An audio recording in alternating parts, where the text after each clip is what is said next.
السلام علیکم ورحمۃ اللہ وبرکاتہ۔ الحمد لولیہ والصلاۃ علی نبیہ وعلی آلہ واصحابہ المتأدبین بآدابہ، اما بعد فاعوذ باللہ من الشیطان الرجیم، بسم اللہ الرحمن الرحیم۔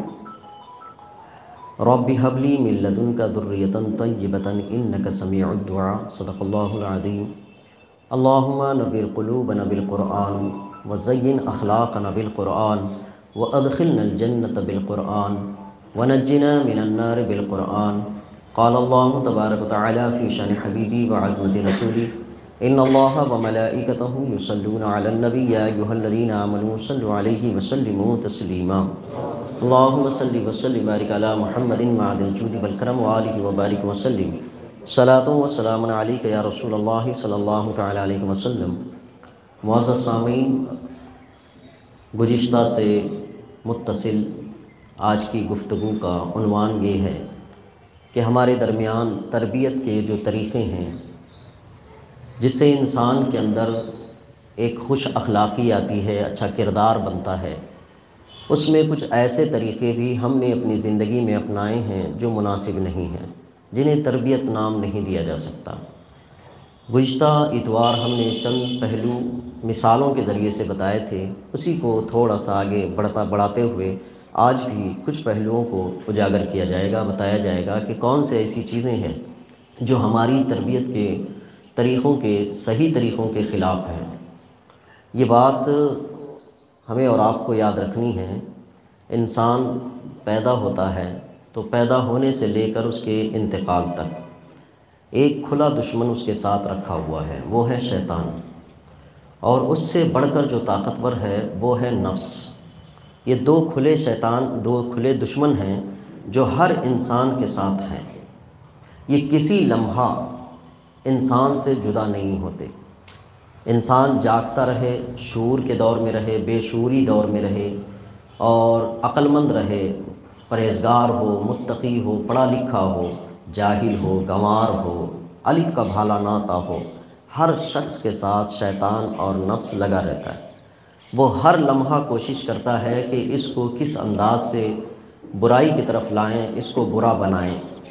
جب شیطان اور نفس دو کھلے دشمن ہر انسان کے ساتھ لگے ہوئے ہیں تو ایک اچھے انسان اور عقل مند انسان کی علامت یہ ہوگی کہ وہ ہمیشہ دشمن کے ہتھیار، دشمن کی فریب اور دشمن کے دھوکوں سے الرٹ رہے۔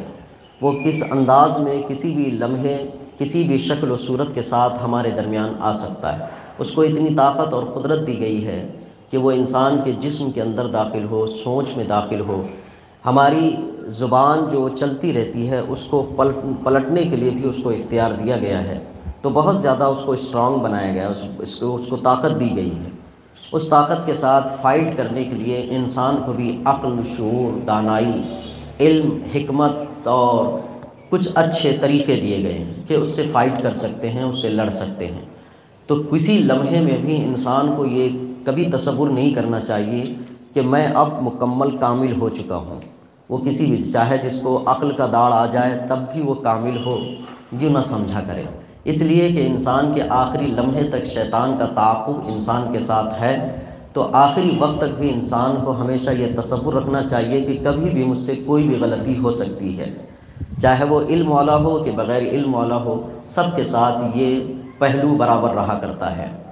اس نظریے کے ساتھ آپ اور ہم دیکھیں کہ انسان کی زندگی کے دو مرحلے ہیں یا دو شکلیں ہیں۔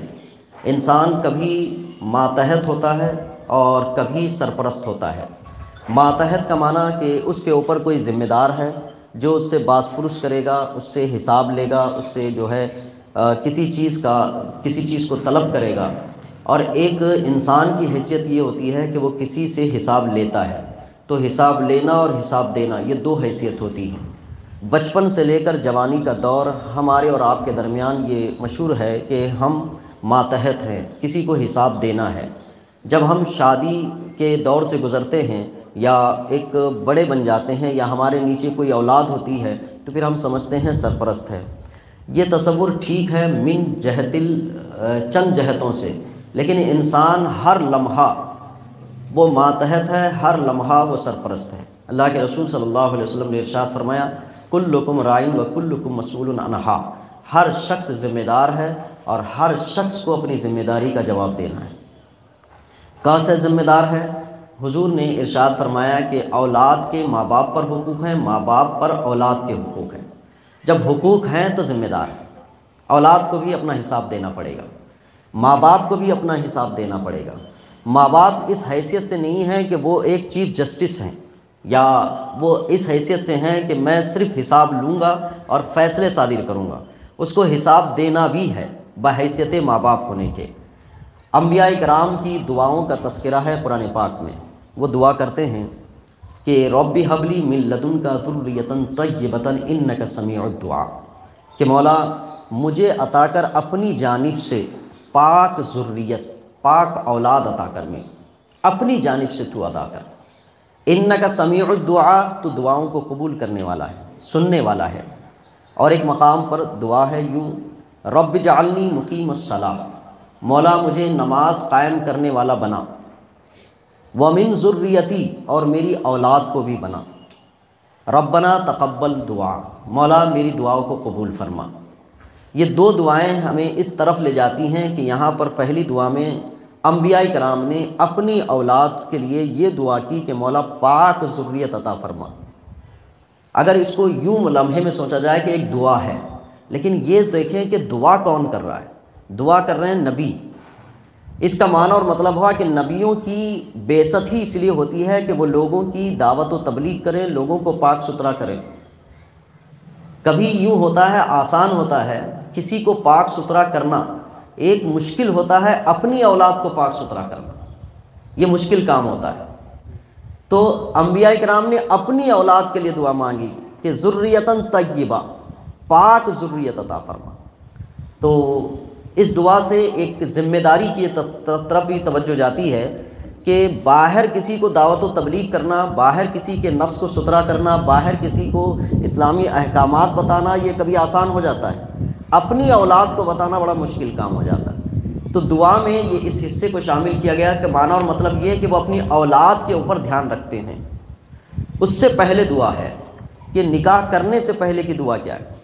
انبیاء کرام کی دعاؤں کا تذکرہ، ربنا ھب لنا من ازواجنا وذریاتنا قرۃ اعین واجعلنا للمتقین اماما، مولا ہمیں عطا فرما ہماری ازواج کو اور ہماری اولاد کو آنکھوں کی ٹھنڈک بنا، ازواج کو بھی بنا اور ذریات یعنی ہماری اولاد کو آنکھوں کی ٹھنڈک بنا، واجعلنا للمتقین اماما، اور ہماری اولاد کو پرہیزگاروں کا امام بنا۔ یہ دعا انبیاء کرام کی درج ہے کہ قرآن پاک میں ذکر کیا گیا کہ نبی اپنی اولاد کو متقین کے امام بنانے کی دعا کرتے ہیں، لیکن اس کے ساتھ ساتھ دو لفظ ہیں، زوج اور ذریت، ان دونوں کو میری آنکھوں کی ٹھنڈک بنا۔ انسان جو زندگی میں پریشان ہے، سرگرداں ہے، اور دنیا کی اس سورج کی گردش کی طرح وہ دوڑ دھوپ لگا رہا ہے، تو ان دو چیزوں کے لیے، بیوی کے لیے، بچوں کے لیے، اور ان دو ہی کو قرۃ اعین بنانے کی دعا قرآن نے ذکر کی ہے۔ اب یہ بنتے کیسے ہیں؟ یہ ایک زندگی کا پورا حصہ شامل ہے کہ بیوی کو اور اپنی اولاد کو آنکھوں کی ٹھنڈک کیسے بنائی جائے گی، پوری زندگی اس پر شامل ہے۔ تو یہ ایک چیز قابل توجہ ہے کہ اولاد کی تربیت، اولاد کے لیے حسن سلوک، اولاد کے لیے اچھے اخلاق، اولاد کو ایک آنکھوں کی ٹھنڈک بنائے جانے کے لیے یہ ضروری ہے کہ ان پر توجہ دی جائے۔ لیکن ہم جس سوسائٹی اور معاشرے سے گزر رہے ہیں اس میں یہ کیفیت ہے کہ بچے پیدا ہو جائیں، ماحول، سوسائٹی جو بھی چل رہی ہے اس کے فالوور بنا دیے جائیں، وہ جیسے چاہے بنے، اس کے بعد اپنی اولاد کے لیے ایک تبصرہ ہوتا ہے، میں اس کو سمجھایا ٹھیک نہیں نکلا، میں نے اس کو یہ بھی بتایا تھا یہ بھی ٹھیک نہیں نکلا، فلاں فلاں۔ یہ بات ہمیں اور آپ کو دھیان رکھنی ہے کہ اگر کسان بیج بونے کے بعد اگر درختوں کو یا پھل کو یا جو چیز بھی اس کی زمین سے اگ رہی ہے اس کے سامنے صرف تقریر کرے اور یہ کہے کہ تجھے ٹھیک اگنا ہے، آگے چل کے جو ہے بہت اچھے پھل دینے ہیں، ہریالی دینی ہے، تجھے یہ کرنا ہے وہ کرنا ہے، تو میرے خیال سے وہ نہیں بن پائے گا۔ ہم اور آپ جانتے ہیں اولاد اس سے زیادہ توجہ دیے جانے والی چیز ہے، اس کو دھوپ کی تپش بھی چاہیے، پانی کی نرماہٹ بھی چاہیے، اور زمین کی ایک جاذبیت بھی چاہیے اس کو۔ یہ تین حصے تو براہ راست سمجھ میں آتے ہیں۔ ہم اپنی اولاد کو یا آنے والی نسلوں کو ان 3 حصوں میں سے کوئی حصہ ہم دے رہے ہیں یا نہیں؟ اگر اس میں یوں ہو گیا کہ خالی دھوپ کی تپش دی جائے اور پانی نہ دیا جائے تو وہ مرجھا جائے، اگر کوئی صرف پانی ہی دیتا رہے، خوب پانی دے تب بھی وہ پھول کے اپنی مرجھاہٹ رکھے، پانی بھی دے دھوپ بھی دے لیکن نہ زمین کے اندر جاذبیت کی کیفیت نہ ہو تب بھی اس کے اندر ہریالی نہ آ پائے۔ تو تینوں حصے اس کھیتی کے لیے یا درخت کے لیے یا اس جھاڑ کے لیے بہت ضروری مانے جاتے ہیں۔ اب ہماری پرورش میں، ہماری تعلیم و تربیت میں ہماری زندگی کے کیا خلاصے ہیں؟ کوئی باپ یا ماں اپنی اولاد کے لیے بہت سخت ہے، سورج کی گرمی کی طرح اتنی سخت کہ ہمیشہ بچے ڈرے ہوئے ہوتے ہیں، سہمے ہوئے ہوتے ہیں، باپ کا نام سنتے ہیں تو ڈر جاتے ہیں، یعنی دھوپ کی تپش زیادہ۔ کوئی ماں کی ممتا کے ذریعے سے اتنی جاذبیت میں ہے کہ ہر چیز کو جذب کر لیتے جا رہی ہے اور درخت کو دیتے جا رہی ہے، اچھی ہے بری ہے سب چیزیں دیتی جا رہی ہے، اتنی نرم ہو گئی ہے تو سمجھ لیں کہ درخت کے اندر وہ بھی فائدہ نہ دے پائے۔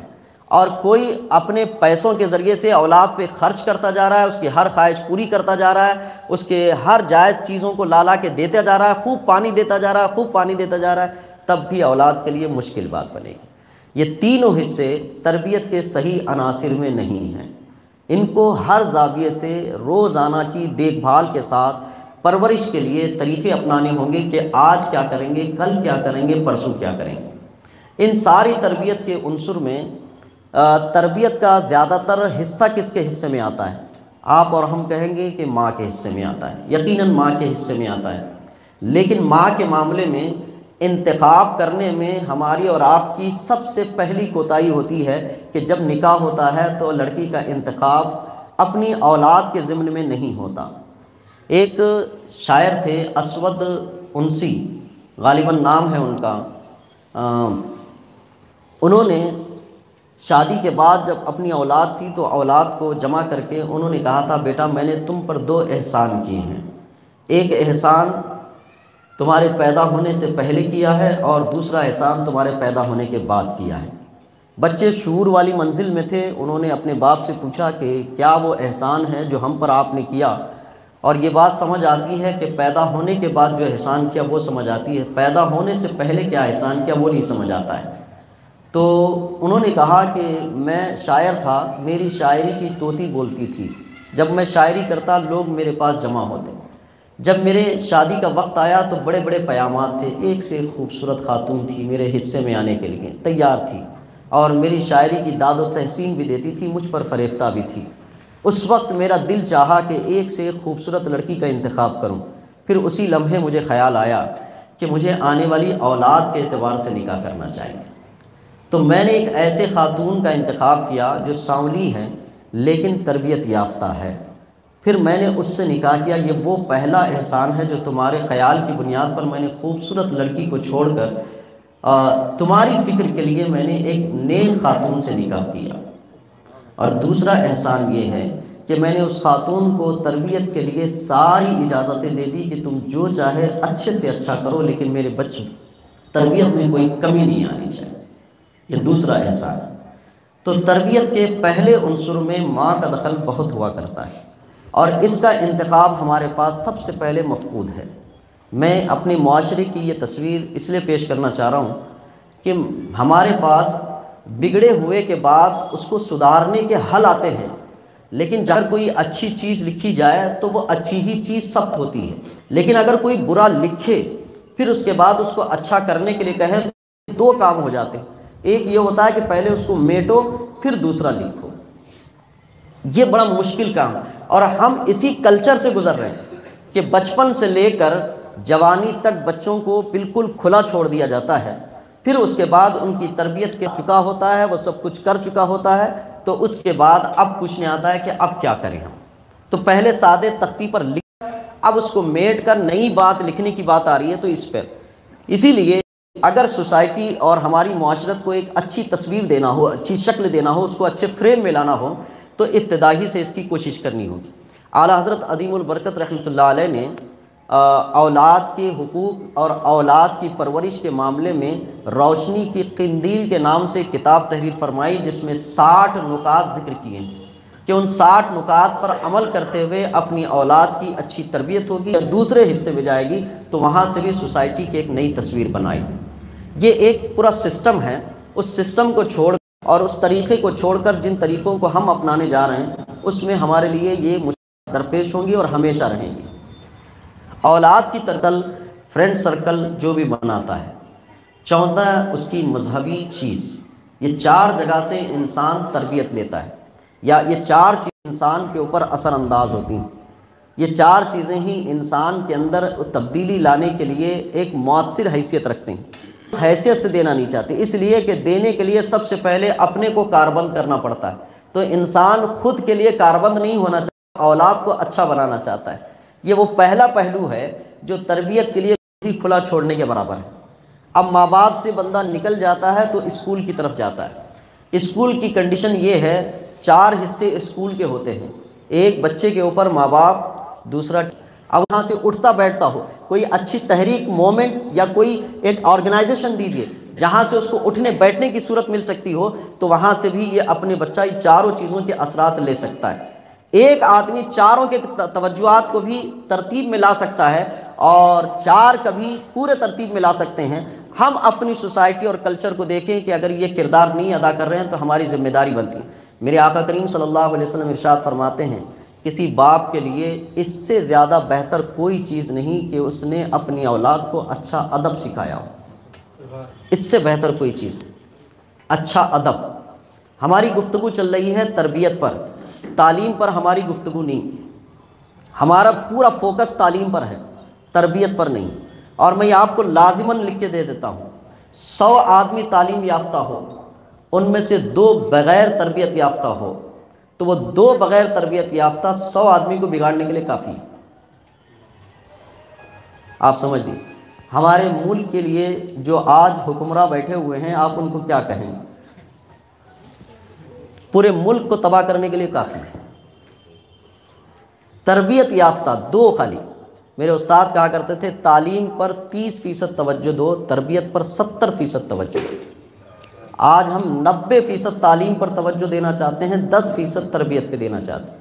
کسی بھی قوم کے بگاڑ کے لیے اتنا کافی ہے کہ بے ڈھنگے لوگ، بے ترتیب لوگ، بغیر تربیت کے لوگ وہاں پہ رہیں، اتنا کافی ہے۔ آقا کریم صلی اللہ علیہ وسلم کی بارگاہ میں وہ کفار و مشرکین جو بہت پیسے والے تھے، دولت مند تھے، اہل مکہ میں اپنے آپ کو VIP کہتے تھے، وہ ایمان صرف اس لیے نہیں لانا چاہتے تھے یا مومن نہیں بننا چاہتے تھے کہ حضور کے ارد گرد جو لوگ رہتے ہیں وہ غریب رہتے ہیں اور کپڑوں میں جو ہے بہت زیادہ شائستگی نہیں رہتی ہے اور بہت اعلیٰ قسم کے کپڑے نہیں پہنتے ہیں۔ انہوں نے حضور سے آ کے صرف یہ بات کہا کہ آپ کی مجلس میں جو بیٹھتے ہیں اگر وہ آپ کے پاس نہیں بیٹھیں تو ہم آئیں گے آپ کے پاس، یہ کہا تھا۔ قرآن کی آیت نازل ہوئی، اللہ نے ارشاد فرمایا، اے نبی جو آپ کے پاس بیٹھے ہیں وہ اچھے ہیں ان سے جو آپ کے پاس بیٹھنا چاہتے ہیں۔ میری اور آپ کی سوسائٹی کا بھی نظام کیا ہے؟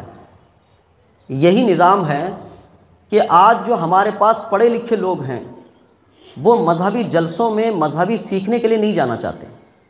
اس کی کئی وجوہات ہو سکتی ہیں، ہماری مجلس ٹھیک نہیں، ہمارا بیان ٹھیک نہیں، انداز گفتگو ٹھیک نہیں، لہجہ ٹھیک نہیں، یا جھگڑے زیادہ بیان کرتے ہیں یا اختلافات زیادہ بیان، بہت سارے وجوہات ہو سکتی ہیں۔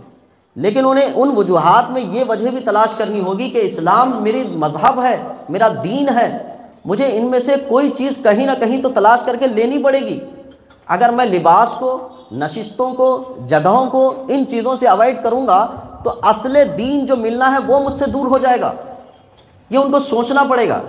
یہ تربیت کا یہ غلط طریقہ کہ جنہوں نے سوچ کر رکھا ہوا ہے اپنے اندر کہ میں ان ایسے لوگوں کا، عام طور پر ہوتا یہ ہے کہ جس نے کوٹ پینٹ پہن کے آج بڑے بڑے اجتماعات جیسے کر دیا تو پڑھے لکھے لوگ وہاں جانے لگے، انہوں نے سمجھا کہ ہاں یہ لباس کوٹ پینٹ والا اگر بیان کرتا ہے تو اب اچھا ہے، ہمارے لیول کا آ گیا، اب ہم بیٹھ سکتے ہیں یہاں۔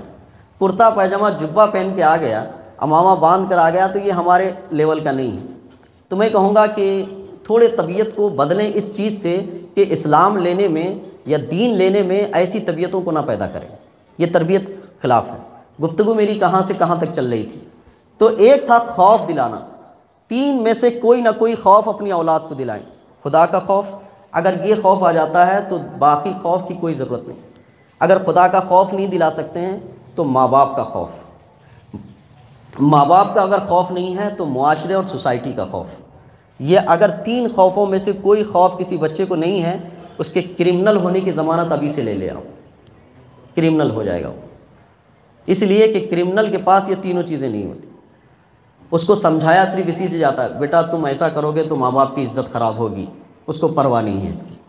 بیٹا تم اگر ایسا کرو گے بہت بڑا گناہ ہے تم کو، اس کو پرواہ نہیں ہے اس کو۔ لوگ کیا کہیں گے بیٹا، اس کو کوئی پرواہ نہیں، کرمنل بن گیا۔ اسی لیے ان 3 چیز، اور بچپن سے اگر خوف دلاتے رہیں کسی بھی چیز کا تو میرے خیال سے اس کی تربیت کا یہ عنصر ہے کہ اس کو ڈر رہنا چاہیے۔ استاد کا ڈر ہونا چاہیے، ماں باپ کا ڈر ہونا چاہیے، اس کو سوسائٹی کا بھی ڈر ہونا چاہیے، رشتہ داروں کا ڈر ہونا چاہیے۔ اگر جو بچہ بچی ساروں سے ڈرتے ہوں، ماں باپ سے نہ ڈرتے ہوں، تو میں یہ کہوں گا کہ کسی بھی گھر کو بگاڑنے کے لیے اتنا کافی ہے کہ کسی بھی گھر کو وہ بگاڑ سکتے ہیں، ماں باپ کا ڈرنا۔ اس لیے کہ اس کے ذہن میں سب سے عظمت کی جو چیز ہوتی ہے وہ ماں باپ ہوتے ہیں۔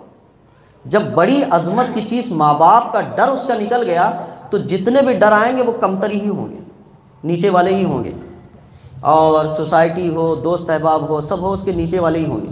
جب اوپر کا ڈر ختم ہو گیا تو نیچوں کا ڈر اس کا آسانی سے ختم ہو جائے گا۔ تو اب بچوں کے ڈر میں رکھنے کے لیے ہم اور آپ کیا کرتے ہیں؟ میں نے کہا کہ ابھی ہمارا ایک طریقہ کیا تھا، بچوں کو پیار سے سمجھانا چاہیے۔ یقیناً اگر بچے نرم ہو، موم جیسے ہوں، تو آپ ہاتھوں سے پھیر کر اس کو کوئی اچھی مورت بنا سکتے ہیں، لیکن بچے اگر پتھر کی شکل بن گئے ہوں، ہتھوڑی چھنی لگانی پڑے گی۔ آپ اچھی تصویر بنانے کے لیے ہتھوڑی چھنی لگائیں۔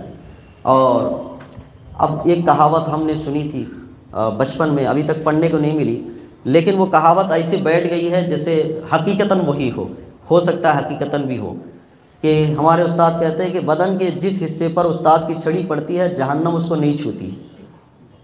ہو سکتا ہے حدیث ہو، کسی کا قول ہو، بس اتنا ذہن میں بیٹھا ہوا ہے، میں نے پڑھا نہیں کہیں بھی۔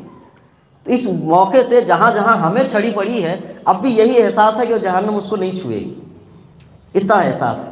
تو مار کھانے کو آج بہت بڑا عیب سمجھا گیا۔ اب تو قانون بن گیا ہے کہ ٹیچر نہیں مار سکتے، ماں باپ نہیں مار سکتے، اور کوئی مارے گا کیس کر دے گا تو چلا جائے گا بچوں۔ تربیت کی یہ خلاف ہے کہ اگر آپ بچے کی تربیت میں اس عنصر کو چھوڑ دیتے ہیں۔ ایک چیز ہے خواہشات کا پوچھنا، بچوں کی بڑی خواہشات رہتی ہیں ہماری کی، بچے کو جب کپڑا پہنانا ہو تو پوچھتے ہیں کیا پہنو گے بیٹا آج، اور جب کپڑے خریدنے جاتے ہیں تب بھی پوچھتے ہیں کون سا اچھا لگتا ہے، یہ کلر اچھا ہے کہ یہ کلر اچھا ہے، کھانے پوچھتے ہیں کیا کھاؤ گے آج۔ خواہشات، اسلامی تربیت میں یہ ہے کہ انسان کو خواہشات زیادہ سے زیادہ دبا کے رکھنی چاہیے، اور بچے کے پاس خواہشات بتانے کا صحیح ہنر نہیں ہوتا ہے، لیکن اس کو اختیار دیا جاتا ہے، اس کو مشورہ لیا جاتا ہے۔ اس سے مشورہ لینا بری بات نہیں ہے، لیکن بچے کو بڑوں کے درجے پہ رکھنا، اس کے چھوٹے پن سے خارج کر کے بڑوں کے برابر کر دینا ہے۔ پھر جب بچے کو آپ اپنے پسند سے کوئی چیز دینا چاہتے ہیں تو بچہ نہیں لیتا ہے، وہ کہتا ہے نہیں مجھے یہ ہونا۔ اب باپ کو یہ سمجھ میں آتا ہے کہ یہ خراب ہے، یہ اچھا ہے، لیکن اب وہ دے نہیں پائے گا، کیونکہ شروع سے اس کو خواہشات ہے کہ کیا کھائے، اس کو روٹی اور دودھ بنا کے دے دیا، آج کیا کھائے گا بیٹا، آج یہ کھاؤں گا۔ اب کبھی گھر میں کچھ نہیں ہوتا ہے تو اب پوچھنے کی کیفیت نہیں ہوتی، بیٹا یہ ہے کھا لو، نہیں میں دودھ اور روٹی کھاؤں گا۔ اب ماں کو پریشانی ہے کہ اتنے کام پڑے، اب میں دودھ روٹی کہاں سے بناؤں، کیونکہ ہم نے پوچھ کر اپنے اوپر بوجھ ڈال دیا، پہلے پوچھنے لگ گئے۔ اگر تربیت میں یہ طریقہ ہو، بیٹا گھر میں جو بھی بنے اللہ کا دیا ہوا حلال رزق ہے، اس میں سے کھانے میں بہتری اختیار۔ خواہشات کا پوچھنا، یہ خواہشات بچپن سے جب پرورش پانے لگتے ہیں تو اس کی قد کے ساتھ ساتھ خواہشات بھی بڑھنے لگتے ہیں۔ اب اس کے بعد ہم خانقاہوں میں درس دے رہے ہیں، مدرسوں میں درس دے رہے ہیں کہ نفس کو مارا جائے، نفس اتنا موٹا ہو کو بیٹھ گیا ہے، اب مارنے کے لیے بڑے بڑے ہتھوڑے چاہیے۔ بچپن سے اس کے نفس کو موٹا کیا گیا، پہننے میں، اترنے میں، بیٹھنے میں۔ میں نہیں کہتا کہ ان کے خواہش کا احترام کرنا چاہیے، لیکن خواہشات طول پکڑ رہے ہوں تو اس کی گرفت بھی آپ کو ہی کرنی چاہیے کہ طول پکڑ لیں۔ میرے لہجے میں یہ ہوتا ہے، جو رزق حلال گھر میں بنا ہے، ساروں کی طبیعت پر یکساں نہیں ہوتا، لیکن جب مشترکہ رہ رہے ہیں میاں بیوی 2 بچے رہ رہے ہیں، یہ مشترکہ ہے، تو ایک طبیعت پہ سب کو آنا پڑے گا کہ یہ پکا ہے، سب کو کھانا۔ بڑا مشکل ہے کہ ایک دعوت میں بغیر گوشت کھانے والے کے لیے الگ پکائیں، شوگر والے کے لیے الگ پکائیں، اس کے لیے الگ پکائیں۔ ایک ڈش بنا دی جاتی ہے، ان سے سب کہتے ہیں معذرت چاہتے ہیں یہی بنا ہے، اس کے علاوہ کچھ نہیں، اس لیے کہ ان کی ضرورتیں ہیں، یہاں خواہش ہے۔ ضرورتوں کو پورا کیا جا سکتا ہے، حکم شریعت ہے، لیکن خواہشوں کو پورا کرنا شریعت کا حکم نہیں ہے۔ تو اس میں ہم بچپن سے اس کی خواہشات طلب کر رہے ہیں، بچے کا بیگ، بکس، اس کی کتابیں اور ساری چیزوں میں بچے کی خواہشات کو ترجیح دی جا رہی۔ مجھے یاد ہے بچپن میں شعور تک میں نے اپنے پسند کے کپڑے نہیں خریدے۔ ایک دفعہ جب جا کے میں اپنے پسند کے کپڑے لایا تو میرے بھائی نے کہا ابا اتنا بڑا ہو گیا تو اپنی پسند سے لے رہا ہے، حیرت ظاہر کی تھی اس نے۔ لیکن آج چھوٹے بچوں کو ماں باپ تو نے لے جاتے ہیں شاپنگ کے لیے، بیٹا کون سا پہنے گا بتا۔ میں نہیں کہتا کہ آپ مت پہنائیے، لیکن اس کے اندر جو کرودھ آ رہا ہے، جو کوالٹی پیدا ہو رہی ہے، وہ نفسیات کے خواہش کی تکمیل کی ہو رہی ہے۔ آقا کریم صلی اللہ علیہ وسلم اپنی اولاد کی تربیت میں اگر حضرت فاطمہ تھوڑا سا بھی روتی تو حضور کے جگر کو تکلیف پہنچتی تھی، لیکن جو حضور نے تربیت دی تھی، تربیت دینے کے بعد جب آپ کو تکلیف ہو رہی تھی، ہاتھ میں چھالے پڑ گئے تھے، خادم مانگا، تو حضور نے یہ نہیں کہا کہ بھئی خادم ہاں تمہاری تکلیف مجھے نہیں دیکھی جا رہی ہے، یہ لے لو۔ تکلیف کو اس وقت حضور نے فرمایا یہ تمہارے لیے نہیں ہے، یہ ان کے لیے ہے جن کے سر سے باپ کا سایہ اٹھ گیا ہے، یہ ان کے لیے ہے جو بیوہ ہو چکی ہیں۔ اللہ کا فضل ہے کہ تم پر شوہر کا بھی سایہ ہے، باپ کا بھی سایہ ہے۔ تو یہ تربیت کا عنصر۔ اب کھانے بیٹھے ہوئے ہیں تو باپ کی خواہش ہوتی ہے، ماں کی خواہش ہوتی ہے کہ بچے کو اچھا سے اچھا کھلائے، یہ تربیت کا عنصر ہے۔ شریعت بھی اس کو کہتی ہے کہ اچھے سے اچھا کھلائے، اس کو اچھے سے کھلائے، لیکن خواہش کے تابع۔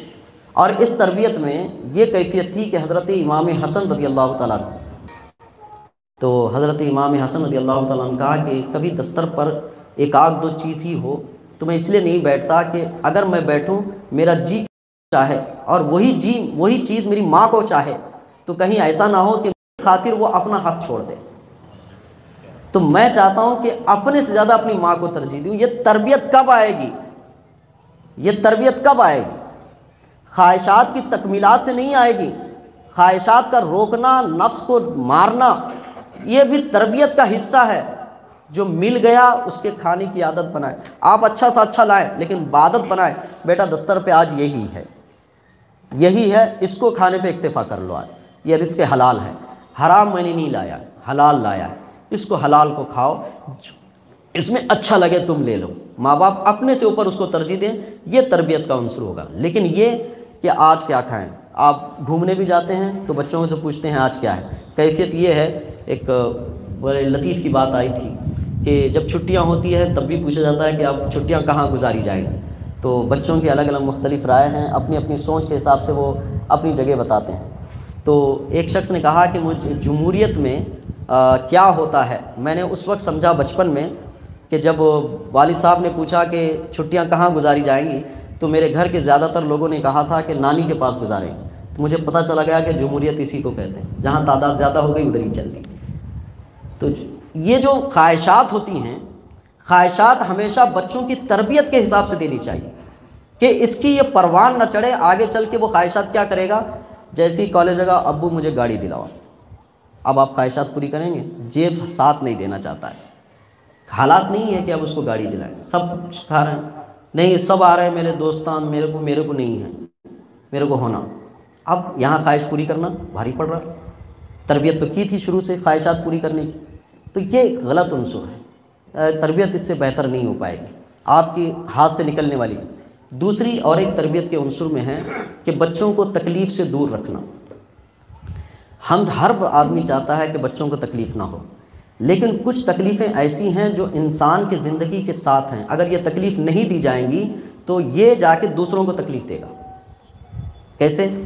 اس کی باڈی کو مضبوط بنائے کہ وہ اپنی زندگی میں اپنا کام خود کر سکے، اگر وہ کام بھی آپ نے اس کو کرنے نہیں دیا تو اپنا کام وہ دوسروں سے کروائے گا، اس وقت پریشانی ہوگی۔ جیسے بچی ہے، بچی کو اپنا کام بھی کرنا ہے اور اپنے شوہر کا کام بھی کرنا ہے، ہم نے اس کو عادت بنائی کہ صرف اپنا کام کر، تو اب یہ تکلیف دے گی، کسی کے گھر بھی جائے گی تو صرف اپنا کام کرے گی، اب شوہر کا نہیں کرے گی۔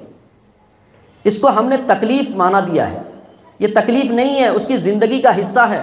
اور جو انسان خاص کر مسلمان تکلیف سے دنیا میں بچنا چاہتا ہے وہ مکمل تکلیف میں آنے والا ہے، یا تو خود آنے والا ہے یا دوسرے کو دینے والا ہے۔ یہ جس طرح سے موبائل میں کچھ ایپ اپلوڈ ہو کر آتے ہیں جو کمپنی کے ہوتے ہیں، اسی میں سے ایک انسان کی اپلوڈنگ میں یہ ہے کہ وہ تکلیفوں کے ساتھ آئے، وہ تکلیف اٹھا کر ہی دنیا میں آئے، تکلیف اٹھا کر دنیا سے جائے۔ ایک حدیث مبارکہ کہ حضرت آدم علیہ نبینا علیہ الصلوۃ والسلام کو اللہ تبارک تعالیٰ نے جب مٹی ترتیب دی گئی، اور مٹی کو جب ترتیب دیا گیا تو مٹی میں جو پانی ملانا تھا 40 دن تک بارش ہوئی اس پر، اس مٹی پر 40 دن تک، 40 دن میں 39 دن پریشانی، مصیبت، درد، دکھ کی بارش ہوئی، ایک دن راحت کی بارش ہوئی۔ اس مٹی میں پریشانی شامل ہے، انسان کا خمیر جو تیار کیا گیا ہے وہ پریشانی میں۔ ہمارے استاد نے کہا اس موقع سے، ایک آدمی کو دیکھو وہ اپنے بچوں کے لیے کتنی تکلیف اٹھاتا ہے، اگر وہ یہ سوچے میں تیرے لیے تکلیف کیوں اٹھاؤں، وہ اس لیے نہیں، اس کی مٹی میں رکھا ہوا ہے کہ اس کو اٹھانا ہی ہے، بچوں کے لیے اٹھا رہا ہے، ماں کے لیے اٹھا رہا ہے، باپ کے لیے اٹھا رہا ہے، دوست کے لیے اٹھا رہا ہے، اس کے لیے اٹھا رہا ہے، تکلیف اٹھا رہا ہے، اس کی مٹی میں شامل ہے، یہ اپلوڈنگ ہو کر آیا ہوا ہے۔ اب اگر اس سے بچنا چاہے اور اس کو ڈیلیٹ کرنا چاہے تو سمجھیے موبائل کو خراب کر رہا ہے۔ اب جب موبائل خراب ہوگا تو دوسرے ایپ بھی کام نہیں کر پائیں گے آپ کے، اس بات سمجھ لیں۔ تو تکلیفوں سے بچوں کو دور رکھنا، باڈی کو جن تکلیفوں کے ساتھ گزر کے مضبوط ہونا چاہیے ان مضبوطی سے آپ دور رکھ کر اس کی پرورش کریں گے تو وہ گائے بنیں گے، اور گائے ایک ہی جگہ کھڑی ہوتی ہے، دودھ دیتی ہے اور دوسرا کوئی کام نہیں کرتی، اس کو ہمیشہ پال کے، اس کو سنبھال کے ہی رکھنا پڑتا ہے۔ انسان کی زندگی اس طرح سے ہے کہ خود کی تکلیف بھی اٹھائے اور وہ دوسروں کی تکلیف اٹھانے کے لائق بھی بنے۔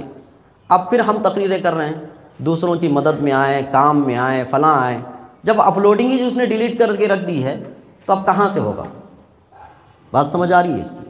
یہ تربیت کے عنصر ہیں، تکلیفوں سے دور رکھنا چاہتے۔ اتنی تکلیف تو ہر بچے کو دینی چاہیے جو اس کی زندگی کا حصہ ہے، اپنے کام خود سے کرنا، اور اپنے اوپر جن چیزوں کی ذمہ داری آتی ہے ان کے ذمہ داری والی چیزوں کو بھی اپنے اوپر لاگو کرنا، کہ ان کی ذمہ داری آئے گی تو اس کے پاس طاقت ہونی چاہیے۔ بچی کی تربیت کر رہے ہیں تو اس میں یہ بات شامل ہونا چاہیے کہ اس کی باڈی اتنی مضبوط ہو، 1 ڈیلیوری ہو، 2 ڈیلیوری ہو، 3 ڈیلیوری ہو، تو اس کے بعد بھی اس کے پیروں میں، جوڑوں میں کہیں پر درد نہ آئے۔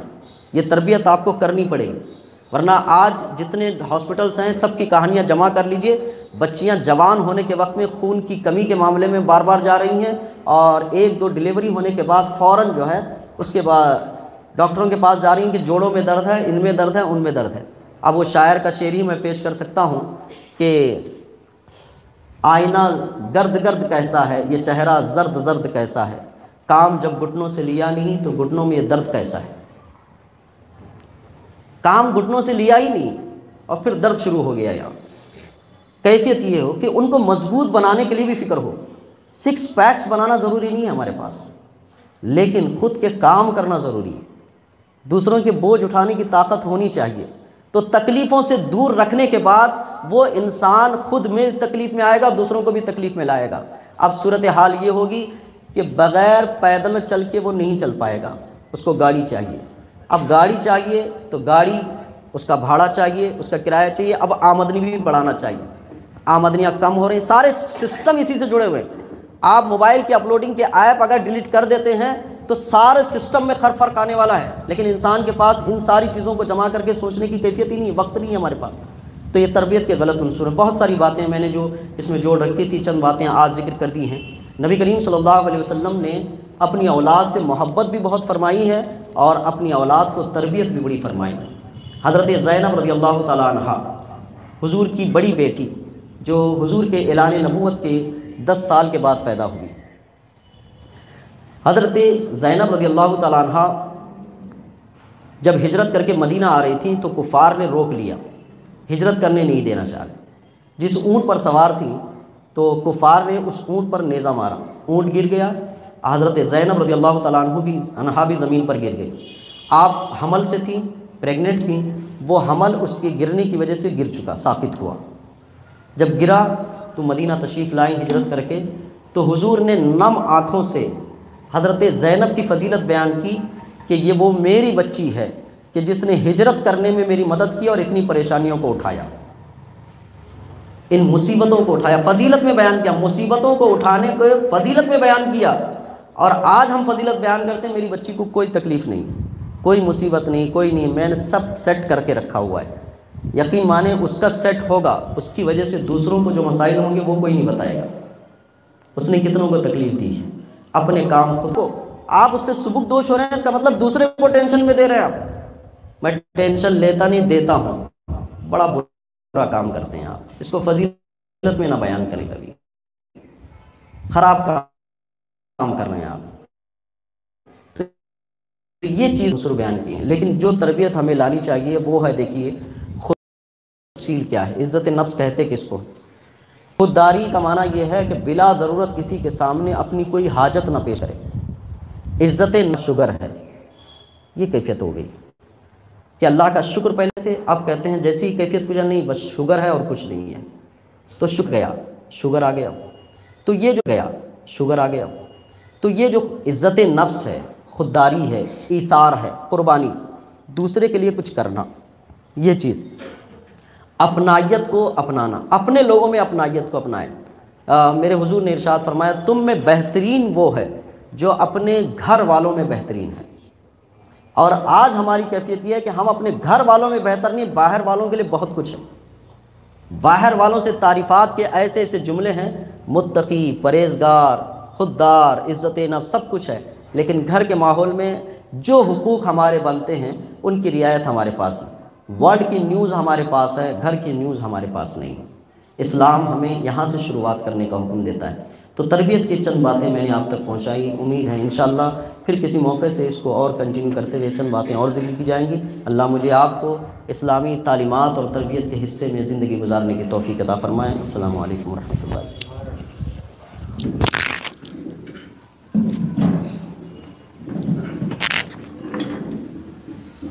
یا نبی سلام علیکہ، یا رسول سلام علیکہ، یا حبیب سلام علیکہ، صلوات اللہ علیکہ، یا نبی سلام علیکہ، یا رسول سلام علیکہ، یا حبیب سلام علیکہ، صلوات اللہ علیکہ، طلع البدر علینا من ثنیات الوداع، وجب الشکر علینا ما دعا للہ داعی، یا نبی سلام علیکہ،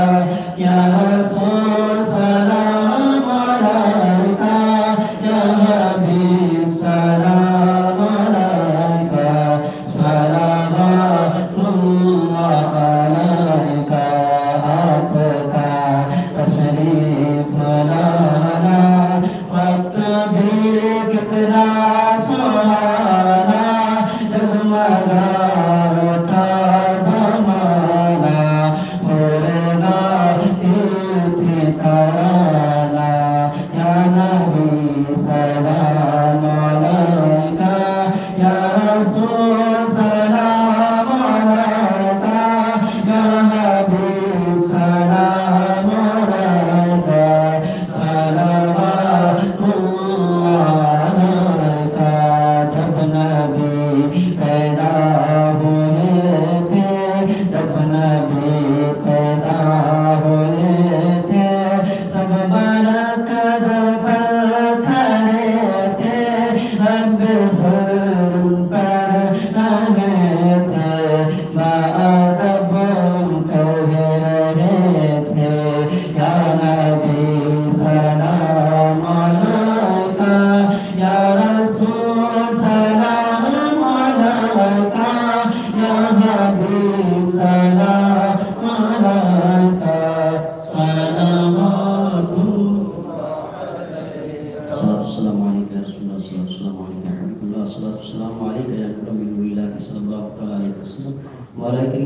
پاک صلی اللہ علیہ وسلم کے صدقے تو پھر اس محفل کو قبول فرما. بولنے سننے میں کسی قسم کی شرعی اصلاحی فلاحی اور لغوی غلطی ہوئی ہو مولا تو اپنے فضل خاص سے درگزر فرما. ہمیں اسلام کی ہمیشہ دولت سے مالا مال فرما. عزت کی زندگی عزت کی موت عطا فرما. عالم اسلام کے ہر مسلمان کی جان و مال عزت آبرو ایمان و عمل کی حفاظت فرما. اس ملک پر رحم فرما، کرم فرما، رحمت عطا فرما، عافیت عطا فرما. مظلوموں کی مولا مدد فرما، غیب سے مدد فرما، ابابیل کے لشکر سے مدد فرما، فرشتوں کی تائید سے مدد فرما، روح القدس کی تائید سے مدد فرما. ہمیں سچا شعور عطا فرما، اعمال صالحہ عطا فرما، اچھی قیادت نصیب فرما، اچھی قیادت کو سلامتی عطا فرما. ہمیں ایک بہتر مرد مجاہدہ کے جھنڈے تلے جمع ہونے کی توفیق عطا فرما.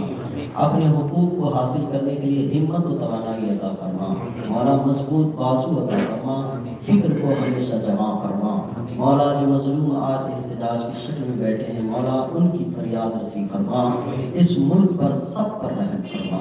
مولا کرم فرما. الہی خیر گردانی بحق شاہ جیلہ ان اللہ و ملائکتہ یصلون علی النبی یا ایھا الذین آمنوا صلوا علیہ وسلموا تسلیما. اللهم صل وسلم علی محمد وعلى آلہ والکرم وآلہ وبارک وسلم.